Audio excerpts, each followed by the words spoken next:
A pergunta que encerrou o vídeo anterior é, em grande medida, aquilo que vai separar as filosofias de Heidegger e de Husserl. Só para lembrar, em 1907 e depois 1913, Husserl responde àquela questão dizendo que sim, é uma ideia. Por isso ele acaba se definindo como idealista. Mas no caso, Heidegger vai entender isso de uma maneira diferente. Ele vai compreender como revelação de ser. E é por essa razão que a gente tem essa divergência entre eles, e a gente vai falar dela no detalhe posteriormente. Colocado o problema que esse ser ele não é real, no sentido ele não se revela nas coisas, mas ele também não se revelaria como ideal, pelo menos é possível de ser lido assim. É claro que o Husserl não vai aceitar essa leitura, como veremos posteriormente.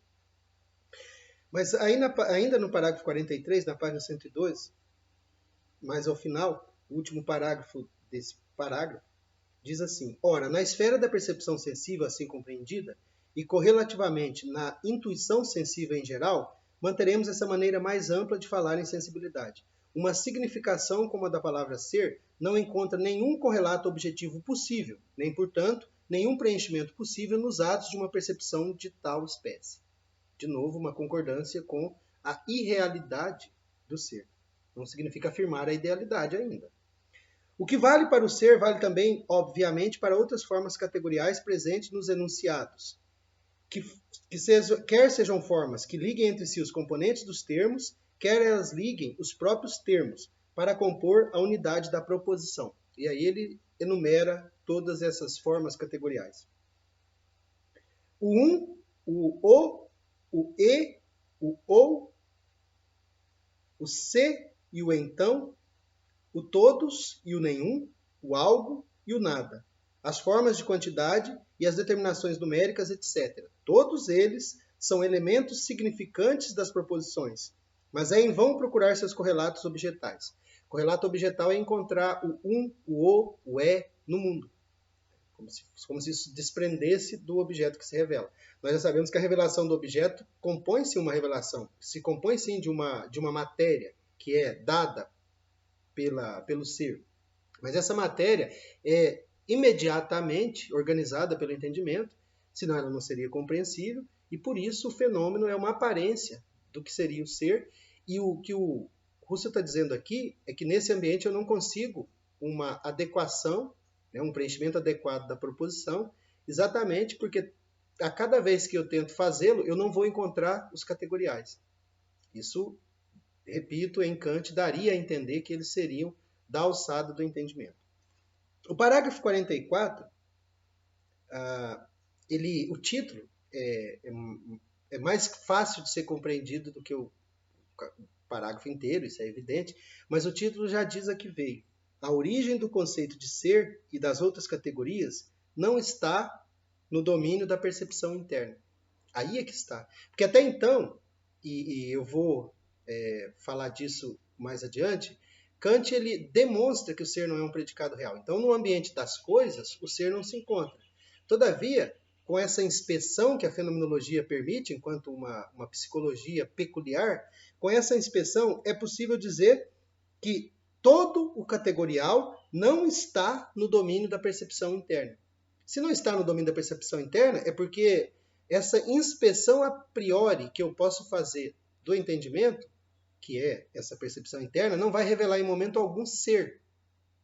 Isso amplia o problema. E a maneira como Heidegger entende, que nos interessa, é exatamente isso. E eu já fiz até referência à introdução do Ser e o Nada, Em Busca do Ser, mas a pergunta é isso: se o ser não está nesse ambiente da, da mera sensibilidade, no ambiente da matéria, e ele não pode também ser encontrado nesse ambiente de interioridade, onde está o ser? Ele é uma mera ilusão? O que faz com que os fenômenos não só se revelem, mas permaneçam em sua existência? Porque uma vez que uma cadeira, um objeto qualquer se revela, a partir de então ele sempre se revela ali do mesmo jeito. Existe uma manutenção em seu ser que, quando eu faço essa inspeção interna, eu percebo que não é dali que advém. Porque se assim fosse, eu poderia alterar, e no entanto eu não posso. Eu volto ao mundo e de novo a cadeira se apresenta do mesmo lugar, da mesma maneira. E isso dura o tempo de uma vida, né? Se fosse possível observá-lo o tempo todo. né? Considerando que a vida humana não é suficiente para o desgaste de uma madeira tratada. Considerando tudo isso, esse objeto, ele, de algum modo, está se revelando. É claro que, se a gente julgar pela intencionalidade da consciência, toda consciência é consciência de um objeto, eu jamais vou poder pensar que esse objeto seja constituído pela consciência. É algo que se revela a essa consciência. E esse revelar-se, pergunta o Russell, esse revelar-se, pelo menos no ambiente da interioridade, não mostra qualquer estrutura categorial. E, considerem, né, apenas para lembrar, Kant já mostrou que no ambiente da res, da coisa, isso também não ocorre. Na página 113,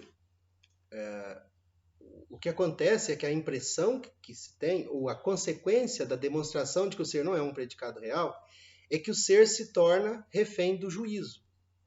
O grande problema é esse. O que é, então, ser cadeira? Ser cadeira é resultado de um juízo que eu faço, que a cadeira é uma cadeira, a partir de uma matéria que foi revelada e de uma organização do entendimento. Essa organização do entendimento e essa matéria revelada, pela sensibilidade, comporiam o que se chama fenômeno. E esse fenômeno, quando trazido para ser descrito em proposições, a árvore é verde, eu consigo dar conta do árvore e do verde e não dou conta do é. Aparentemente, o é adviria desse ambiente de interioridade, mas também ali ele não se encontra, o que justifica a pergunta. Bom, então, conforme eu dizia, página 113, nesse parágrafo 44, logo, o pensamento juízo se preenche na intuição interna de um juízo atual, mas nela não se preenche o pensamento do é. O ser não é nem um juízo, nem um componente real do juízo, quase citando literalmente Kant. Assim como o ser não é um componente real de um objeto externo, tampouco o é de um objeto interno. Portanto, não do juízo. A consequência que a gente tem do ser não ser um predicado real seria que ele seria consequência de um julgar. O entendimento faria o seu julgamento e por isso eu saberia que a cadeira é, enquanto ser, um objeto, uma coisa, e que o espírito que me ronda, né, às noites não é real nesse sentido. Seria um fenômeno psíquico. Né? A pessoa que tem medo de algum bicho, enfim, do lobisomem, né, na lua cheia. Isso seria apenas um juízo. A pessoa, por um julgamento, acreditaria nesse fenômeno lobisomem. E no caso da cadeira, a inspeção, né, esse voltar-se para o mundo poderia revelá-lo. Mas e o quando eu tento passar para a proposição? Né? Ao que corresponde nesse ambiente? A árvore é verde, o que corresponde ao Não é um mero juízo, repito, não é algo que a coisa revela. No juízo, o enunciado predicativo, o figura como um momento da significação, tal como fazem também, por exemplo, ouro e amarelo, embora numa outra posição e função. O próprio não figura aí. Na palavra ele é apenas significado, ou seja, significativamente visado. Noutras palavras, não está no ambiente do entendimento e não está no ambiente da sensibilidade, mas está no encontro. É o encontro dessas duas estruturas que revela o ser. Ao menos, isso dá margem para essa interpretação que será heideggeriana. Que o ser se revela de algum modo. Quando Sartre diz que a liberdade se revela pela angústia ou pela náusea, né, tem essas duas obras, a gente encontra ali resquícios disso.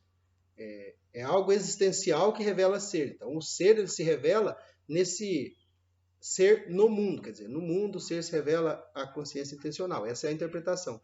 Ainda voltando ao Husserl, ele diz: entretanto, ele próprio é dado, ou pelo menos presumidamente dado, no preenchimento que em certas circunstâncias se amolda ao juízo, na tomada de consciência do estado de coisas presumido.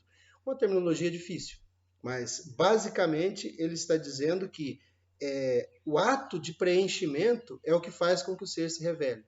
O ato de preenchimento é diferente de uma estrutura prévia. É a própria ação atual da consciência na constituição fenomênica. É por essa razão, por essas possibilidades de interpretação, que a gente vai encontrar, daqui a pouco, divergências entre o Husserl e o Heidegger. Husserl vai chamar a filosofia de Heidegger de antropologia porque já em 1930, ele estava já idealista, defendendo a posição de que a filosofia ela meramente explicaria a estrutura cognitiva. Enquanto que o Heidegger, por esse, eu tenho chamado, né, essa inflexão heideggeriana, mas por essa leitura que ele faz daqui, ele se sente justificado não só para a afirmação de que a ontologia só é possível como fenomenologia, mas inclusive para escrever, se ele tempo, uma ontologia fenomenológica.